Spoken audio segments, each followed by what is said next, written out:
40 minutes, the language form and meaning for 25 minutes, and the reading comprehension for 50 minutes.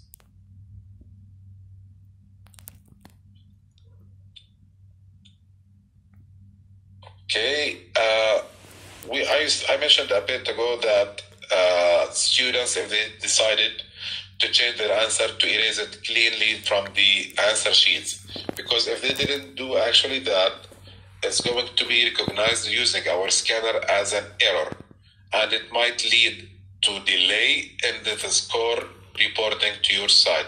So make sure that the answer sheet is used and filled properly, and any pencil marks to be cleaned, and all the circles are darkened very clearly on the answer sheet. During the testing time, you have given the instructions that we already mentioned to the students, and everything is okay. The proctor gave you thumbs up that all the students have filled their answer sheets correctly and everything is set and they are good to go. At that time, make sure that you provide the test booklets to the test takers by hand, to each one of them. Do not allow the test taker to distribute the test booklets from one another.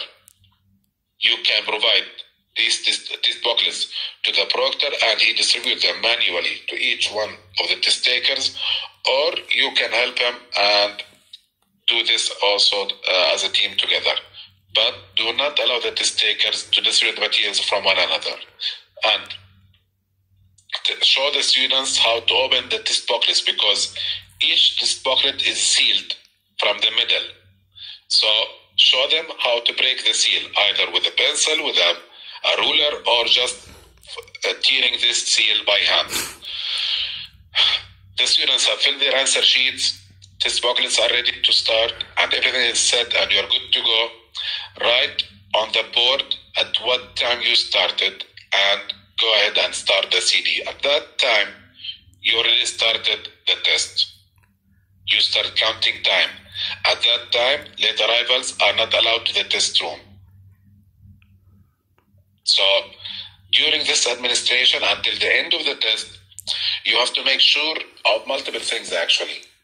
First of all, you have to make sure that the students are working on the right section of the test and they are filling the responses or the answers on the right part of the answer sheet. Work between the students to make sure that they are following your instructions and they are working on the right part of the test. Work between the students also to make sure that they are not cheating from each other.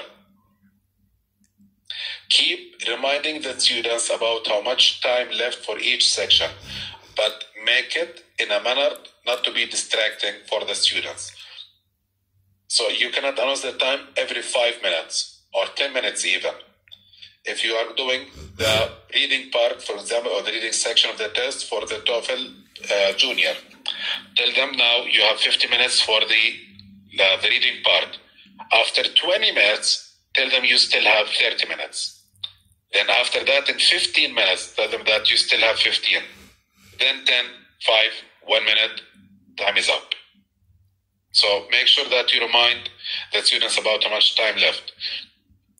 During the testing time, as we mentioned, do not leave the test room unsupervised. A supervisor or a backup supervisor should be available at that test room. If one of the students wants to leave the testing room for a restroom, for the toilets, make sure that he is escorted with the proctor. If it happened that one of the students have produced an inappropriate behavior or became so much distracting for the test or the test procedure itself, and the students cannot continue testing because of this student, make sure to ask all the students to put pencils down, put the answer sheet inside the test booklets, and escort that test taker outside. This must be clear. So if it happened, it might happen with the ages for the 9th grade, 10th grade. I'm not quite expecting this to happen with the 3rd grade or 6th grade even. So once you move this student outside the testing room, resume testing from where you started and compensate any wasted time. But under any circumstance, do not allow any test taker to go outside of the testing room with any testing material in hand. So, this is one of the incidents that you might face. If you had one or a couple of students actually talking during the test, or exchanging notes, looking at each other answer sheets, eat or drink, or might be leading to another level of giving and receiving signals. Based on the case, you have to deal with them. So, first thing first, actually, to inform the students firmly that I saw you. You're all teachers, and I have full respect actually for all of you that you can deal based on the mentality or on the age of this student or his needs. But be firm. I saw you. Don't do it again. I saw you drinking. Collect his water or the food he was eating. If he is giving and receiving signals, change his seat. If he's using prohibited materials or using mobile, make sure that this mobile does not have any photos or any audio recordings of the test. If you're clear, this mobile have no recordings or anything related to the test, return this device or this mobile to the test taker, but make sure to mention it in the irregularity report. Either way, if it's talking to another student, giving, receiving signals, using mobile, whatever it is, or exchanging even answer sheets, report it to us. We will take care of it from our side. But you should have an irregularity report created in every case related to this. I mentioned that, this as well. So, you continue the administration until everything is okay. You move from one section to another and you finalize the test administration. So, what needs to be done after this session?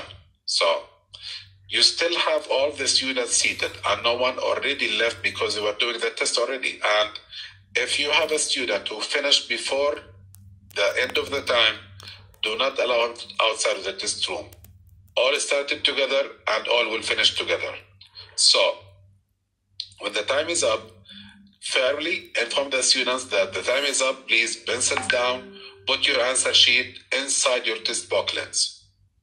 Start collecting the materials from the students, but still at that time, do not allow any test taker outside of the testing room. Make sure that they are all still seated. After collecting all the test materials, either used or unused, count them. Make sure that you have the full number of test materials that is being used or handed to you before you start the test. If everything is okay, at that time you can dismiss the students. If there is anything is missing, do not let them outside until you have all the materials in hand. Because if one of the students left the test room with a test booklet or an answer sheet or even a CD, it's almost impossible to return it back. He already have it outside. And if you return it back, there is no guarantee that he photocopied it, for example. Or other test takers who didn't have the test yet have already took a look at it. So make sure that you count all the materials used, unused, before dismissing any test taker outside of the testing room. If everything is okay, ask him to leave and your session is finished now. All you have to do is to return those test materials to your management or to us directly, depends on the case where you are from. So if you are, for example, in Baghdad, you have returned back all these materials to Erbil, and Erbil office will return it back to Jordan for scoring. So this is actually concludes the test administration that we have. But I wanted actually to mention one point that considering the situation that we have in our region and in Iraq especially, that if it happened that during the test administration something wrong outside happened, like a fire alarm or Protestants outside or something like that, make sure that your safety and student safety comes first. So if you are in a threatening situation, make sure that you escort all the students to a safe area. Later on, we can take care of the test materials. If you have time and you hear the fire alarm and it turn back that it was a false alarm, make sure that you collect all the test materials, postpone the session, and resume from where you started. Or we can provide you with the new test materials from a new form, and you can resume your business. But in any circumstance, make sure that your safety as a teacher, as a TCA, and student safety comes first. Thank you, sir. So this concludes everything. If you have any questions.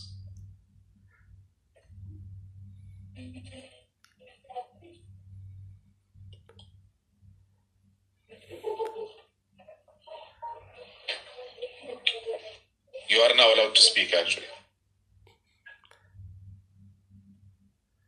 Do you have any questions? Excuse me, sir. Sure. Are you going to have a session tomorrow in the same time? I mean, by 1 o'clock? According to our time, I mean. Sorry, I didn't get it. Are you going to have a session tomorrow as well? Tomorrow? No, that's it, actually. Because I received a list from Master Muhammad for 55, actually, from your team. And I saw all the 55 have been attended. Actually, 51 attended.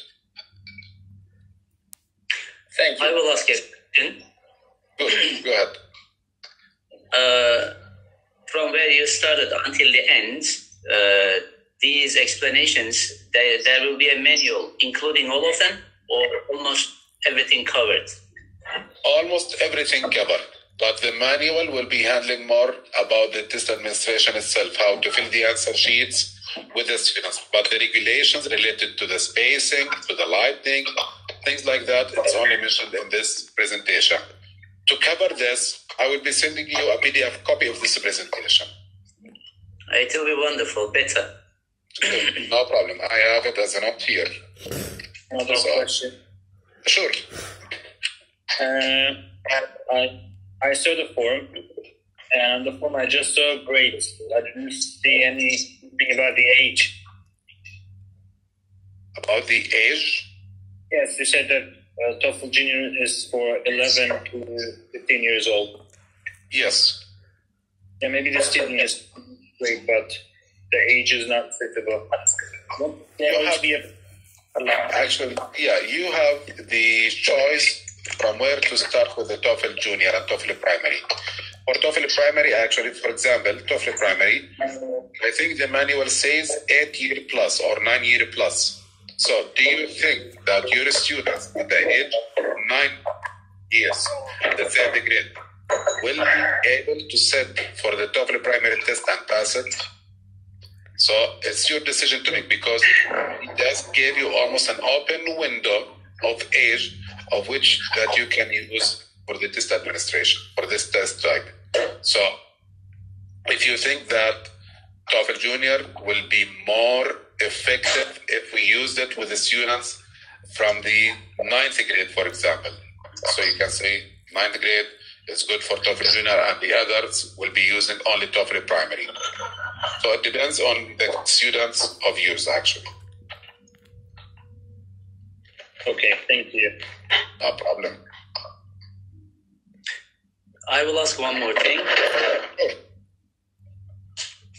It's about the name, the registering the name on the answer sheet, the first, when student starts.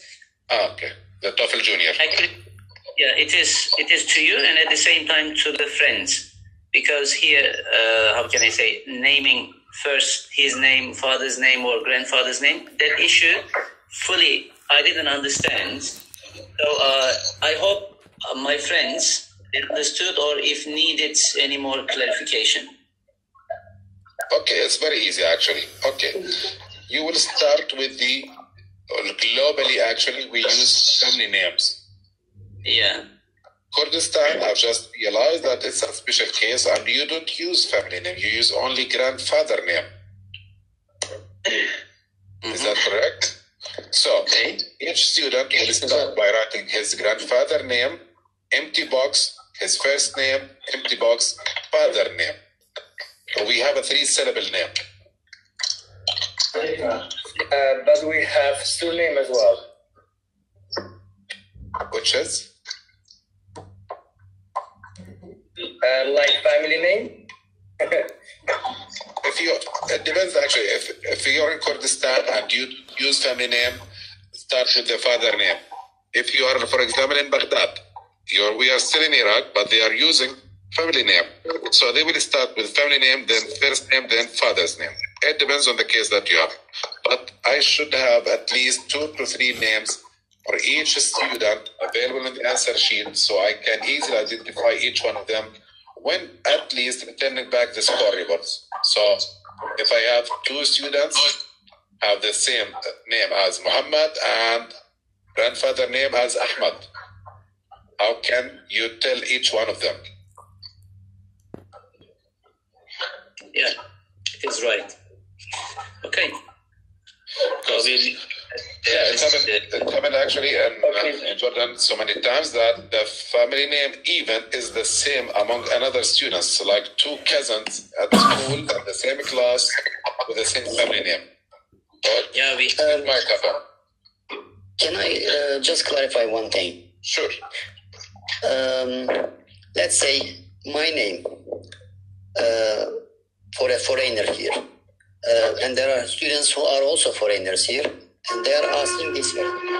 My name is on the passport is Hakan Arslan. That's the only 2 name. Arslan is my surname, okay?